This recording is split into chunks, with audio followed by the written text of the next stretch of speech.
Bom, antes de entrar aqui no IFL, eu tive que fazer uma entrevista. Acho que todos vocês tiveram que fazer também. E uma das perguntas que fizeram durante essa entrevista me marcou bastante. Me perguntaram assim: quem para você é um grande líder que mudou o mundo e é uma referência para você? Quando me fizeram essa pergunta, a resposta já estava na minha cabeça. Eu fui bem rápido e objetivo na resposta. O grande líder que para mim mudou o mundo e a forma como eu penso e está o tornando o homem que eu sou é o meu pai. Talvez vocês conheçam o meu pai, mas só talvez mesmo, porque ele não tem Instagram, não gosta de rede social, a única coisa que ele tem é um WhatsApp.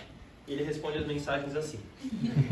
Vocês podem se identificar, pode parecer o pai de algum de vocês, mas para mim o meu pai é único. Meu pai é o homem que está formando quem eu sou, que tem todos os ensinamentos que eu tenho e que tem o mesmo valor e moral que eu. Ele é o homem que deseja que eu tenha mais sucesso que ele. Isso é uma coisa muito difícil no homem, ver um outro homem querendo ter mais sucesso que ele. Eu valorizo isso demais, meu pai, ele enxerga isso em mim. E eu faço questão de sempre valorizar isso.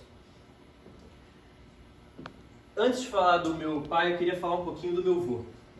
Meu avô é um cara nascido no interior de Minas Gerais, numa cidade chamada Entre Rios. Uma cidade minúscula. E que lá ele tinha uma realidade muito pobre. Era uma família com pouco dinheiro, mas muita fé. E eu tenho certeza que uma coisa que era muito difícil lá na realidade dele era sonhar. Era difícil pensar que ele poderia ir para uma realidade maior, ter mais sucesso na vida ou ter grandes coisas. Acho que uma das coisas que eram incentivadas para ele, que eram tidas, que ele conseguiria ter na vida, era no máximo ter um terreno e um pedaço de enxada para poder capinar. Os sonhos eram escassos e as oportunidades mais ainda. Então por isso meu avô saiu do interior de Minas e veio para São Paulo, como uma tradicional história do brasileiro. Aqui em São Paulo não faltou vontade, ele fez de tudo. Foi office boy, motorista de caminhão, jardineiro e uma porrada de outras coisas que nem cabiam aqui nesse slide. Mas teve uma coisa que foi a grande virada de chave na história do meu avô: empreender. Empreender deu a oportunidade do meu avô sonhar. Sonhar com uma família, sonhar com ter uma realidade melhor, sonhar com poder comer e muito mais do que isso. Sonhar em proporcionar para a família aquilo que ele não teve a oportunidade de ter, que é o estudo. Eu acho que o meu avô nunca teve a chance de começar e terminar um livro, ou pegar um papel e na caneta para estudar, mas ele sempre demonstrou que isso era muito importante e soube valorizar isso muito bem, especialmente para o meu pai, que é quem é o grande mestre e o líder que eu valorizo muito. E eu queria falar um pouco agora sobre o meu pai. Meu pai, desde cedo, trouxe todos esses ensinamentos do meu avô carregados na alma e no espírito dele. Ele nasceu no interior, no litoral de São Paulo, cresceu, estudou, trabalhou bastante, até que chegou o grande momento da vida dele. Ele resolveu ter uma família. E é aí que eu surjo na história. Marcos Ribeiro, pai de 3 filhos, Gabi, Enzo e Olavo, meus irmãos. E nós somos alguns discípulos dos ensinamentos, das histórias, sabedorias e projetos de vida que ele está aqui para nos ensinar. Eu entendo que o meu pai é um cara que me ensina muitas coisas, valorizo muito as coisas que ele faz pela gente. E eu entendo que eu sou um grande aprendiz e estou aqui para compartilhar muitas das coisas que ele me ensina para os meus irmãos, lutou e batalha todos os dias para que a gente consiga. Mas como só do meu lado já são 20 anos de história, eu não tenho mais do que 10 minutos aqui para falar e eu não quero tomar o tempo de todo mundo no Talks, eu resolvi condensar alguns dos ensinamentos que eu tive ao longo da minha vida em 5 tópicos. Então aqui vocês vão ter 5 lições que eu aprendi com o grande líder que mudou o mundo. O primeiro ensinamento: respeito às pessoas e às individualidades. Aqui vem uma coisa que pode parecer genérica para muitos de vocês. Vocês já devem ter ouvido: respeito as pessoas, respeito o outro, respeito não sei quem. Mas isso tem um significado muito profundo. Respeitar as pessoas significa que a gente não tem a resposta de tudo e tem muitas pessoas que estão aqui para contribuir para a nossa história, nossos aprendizados. O mais importante de tudo: imagina que a nossa vida é um quebra-cabeça e a gente não tem todas as peças desse quebra-cabeça só na nossa mente. Muitas pessoas vão acompanhar a nossa trajetória e vão nos ensinar e dar as peças que o nosso quebra-cabeça precisa ser completo. E é por isso que respeitar as pessoas é muito importante. A gente está aqui para ouvir, para aprender e com as outras pessoas completar esse nosso quebra-cabeça que está aqui para ser formado. O que é um quebra-cabeça? Os nossos sonhos, os nossos planos, os nossos objetivos e o que forma a nossa vida. A vida é parte disso. O segundo ensinamento: resiliência. Sangue no olho. Sangue no olho. Aqui vem uma coisa muito importante. Muitas vezes a gente acha que a decisão de sonhar está só em olhar lá na frente e achar que o sonho é o que a gente está lá no topo. Vamos pensar numa montanha. Uma montanha, ela tem uma miragem lá no topo, onde a gente consegue enxergar várias coisas muito bonitas, os pássaros, a paisagem natural, muita coisa bonita. Só que para escalar uma montanha, a gente precisa passar por várias pedras. E para passar essas várias pedras, a gente tem vários desafios. Vai vir chuva, vai vir sol, vai vir raio, vai vir trovão, vai vir neve.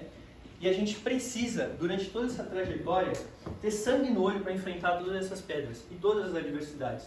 E não colocar na frente dos nossos sonhos as desculpas, as adversidades. Então, ter sangue no olho é o tempo todo estar determinado e ter consciência de que a gente está indo atrás dos nossos sonhos. O terceiro ensinamento, resiliência. Tem uma coisa que é bastante importante e para mim é mais amplo no sentido da palavra resiliência, que não é só a gente saber enfrentar os problemas, que é o significado mais básico dessa palavra, mas eu iria um pouco além. Resiliência é a minha capacidade de enfrentar um problema e sair mais forte dele. Muitas pessoas chamam isso de antifragilidade.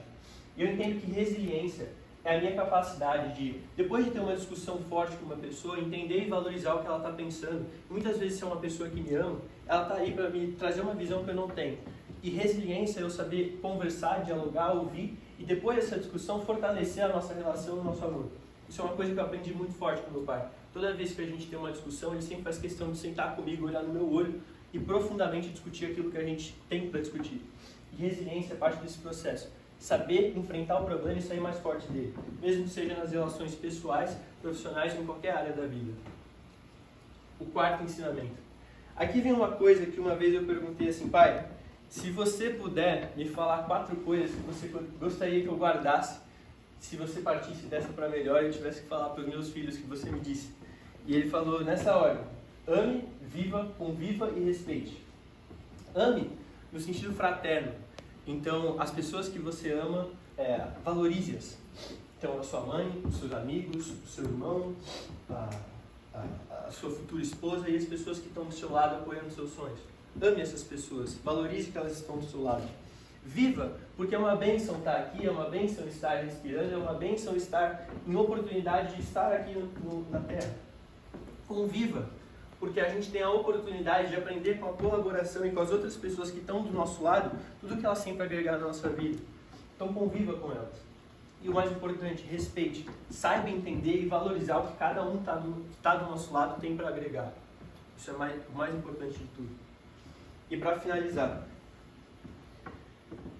se você pode sonhar, você pode realizar. Isso aqui foi uma frase que uma vez ele disse para mim, e ele falou que era do Walt Disney.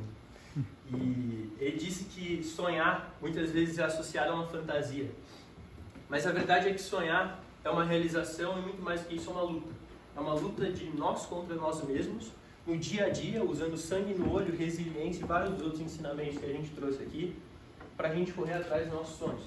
Então o sonho não é só uma fantasia, é uma corrida, uma luta contra nós mesmos. E aí, para finalizar todos os ensinamentos e trazer talvez o meu pessoal, eu entendo que as pessoas estão vivas enquanto elas são lembradas, estão na memória e são faladas. E se depender de mim, o meu pai vai ser eterno, porque enquanto eu estou vivo, o meu pai será lembrado. Esse é o grande líder que mudou o mundo.